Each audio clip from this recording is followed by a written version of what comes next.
கேரளாவிலிருந்து சென்னை சென்ற ஆம்னி பேருந்தில் கேரளாவைச் சேர்ந்த சிறுமிக்கு பேருந்து ஓட்டுநர் பாலியல் தொந்தரவு கொடுத்திருக்கிறார். நள்ளிரவில் காவல் நிலையம் தேடி வந்த பெண்ணுக்கு விழுப்புரம் போலீசார் உதவியுள்ளனர். பேருந்தில் சிறுமிக்கு நடந்தது என்ன?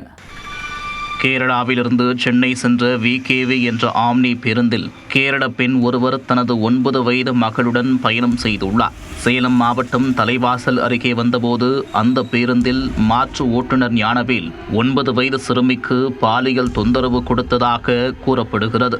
சீட்டில் படுத்திருந்த சிறுமியை தனது செல்போனில் புகைப்படமும் எடுத்திருக்கிறார் ஞானவேல்.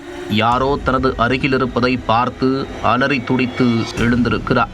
நடந்த சம்பவங்களை தனது தாயிடம் சிறுமி தெரிவிக்க அவர் ஓட்டுநர் ஞானவேலிடம் தட்டி கேட்டு வாக்குவாதம் செய்துள்ளார்.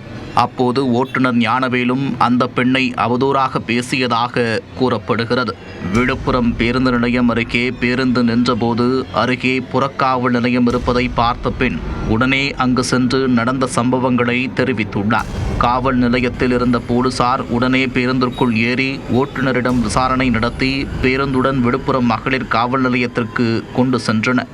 அங்கே மகளிர் போலீசார் விசாரணை நடத்தியதில் ஓட்டுநர் ஞானவேல் சிறுமியிடம் அத்துமீறி நடந்து கொண்டது உறுதி செய்யப்பட்டது.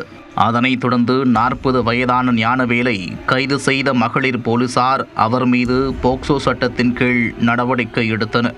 பேருந்தில் மற்ற பயணிகள் பாதிக்கப்படக்கூடாது என்பதற்காக மற்றொரு ஓட்டுநர் மூலம் பேருந்தை சென்னை செல்வதற்கு போலீசார் அனுமதித்தனர். போக்சோ வழக்கில் கைது செய்யப்பட்ட ஓட்டுநர் ஞானவேல் சிறையில் அடைக்கப்பட்டார்.